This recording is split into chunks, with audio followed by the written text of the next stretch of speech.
वाघोली गावातील जिल्हा परिषद शाळेतील विद्यार्थ्यांना खड्ड्यातून जलमय रस्त्यावरून करावा लागतोय प्रवास. वाघोली गावात घाणीचं साम्राज्य. एकीकडे देशाची वाटचाल डिजिटलकडे चालू असून सरकारच्या वतीनं शिक्षणाला प्राधान्य देत ग्रामीण भागातील लोकांना अनेक सोयी सुविधा देण्यात सरकार कटिबद्ध असताना मात्र औसा तालुक्यातील वाघोली गावातील ग्रामस्थ व विद्यार्थ्यांना मात्र अनेक अडचणींचा सामना करावा लागतोय. वाघोली मुख्य रस्ता ते जिल्हा परिषद शाळा जाणाऱ्या रस्त्याची दुर्दशा झाल्यानं विद्यार्थ्यांना खड्ड्यातून, चिखलातून व पाण्यातून प्रवास करावा लागतोय.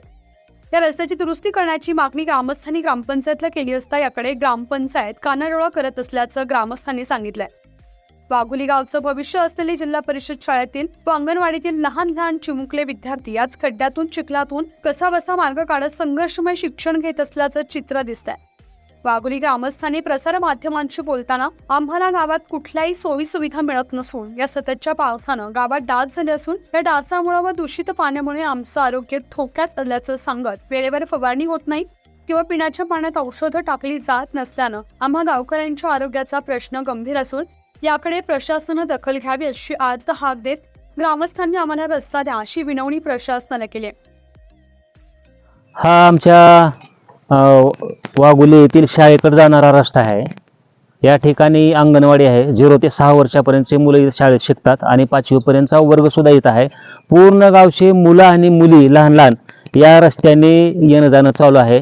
हा 4-5 वर्षापासून रस्ता इतका बिकट झालेला आहे, साध्या रस्त्यानं चालता सुद्धा या रस्त्याने येत नाही.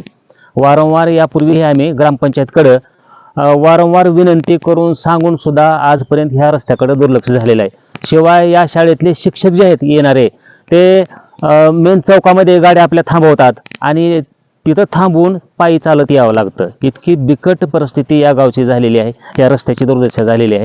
चालतंय.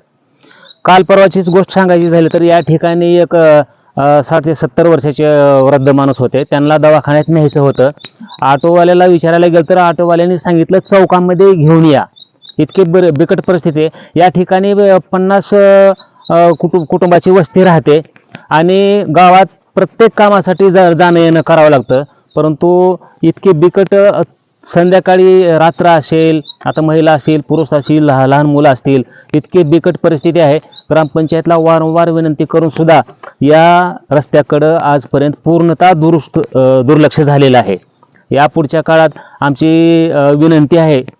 शिवाय या ठिकाणी हा जो रस्ता दिसतो ह्या रस्त्याला लाईटीची व्यवस्था नाही आणि संध्याकाळच्या वेळेला आता बघा ह्या ठिकाणी एवढं पंधाड वाढलेलं आहे. आता लहान मुलं असतील, महिला असतील, रात्री बेरात्री या ठिकाणून जाणं येणं करावं लागतं. तर या ठिकाणी आता काही इचुकीडा जर चावला तर त्याचा जबाबदार कोण आहे? तर अशी बिकट परिस्थिती आहे. वारंवार विनंती करून सुद्धा ग्रामपंचायतने या रस्त्याकडे पूर्णतः दुर्लक्ष केलेलं आहे. या रस्त्यामध्ये जे पोल आहेत त्याच्यावरती एकही बल्ब नाही, वस्तीवरही नाही आणि रस्त्यावरही नाही. त्यामुळं संध्याकाळी या ठिकाणी रामभरोसे या ठिकाणी यावं लागतं. कारण या सगळ्या पुढे जर काही घटना घडली तर त्याला जबाबदार कोण आहे अशी परिस्थिती आहे. आता संध्याकाळी येण्यासाठी सुद्धा या ठिकाणी महिला असतील, पुरुष असतील, ते येतील का नाही हे भरोसा नाही. या ठिकाणी आम्ही शासनाचं धोरण बघतो की प्रत्येकाला सुविधा मिळालेल्या पाहिजेत, परंतु या ठिकाणी कसल्याही प्रकारची सुविधा नाही. अक्षरशः वाडी तांड्या वस्तीसारखी आमची ह्याच्यापेक्षा ते वस्ती सुद्धा चांगली आहे. इतकी वाईट परिस्थिती आता ह्या वस्तीची आणि ह्या गावची झालेली आहे.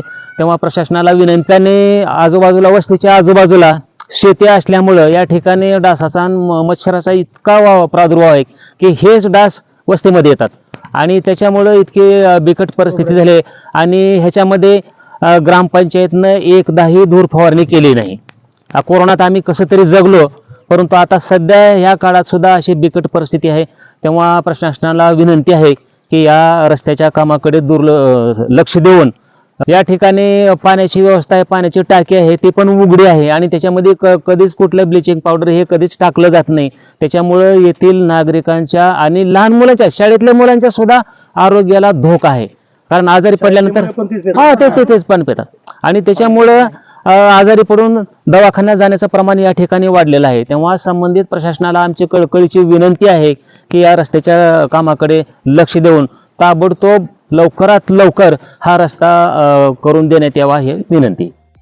न्यूज 15 मराठीसाठी सुधाकर सूर्यवंशी, निलंगा, लातूर.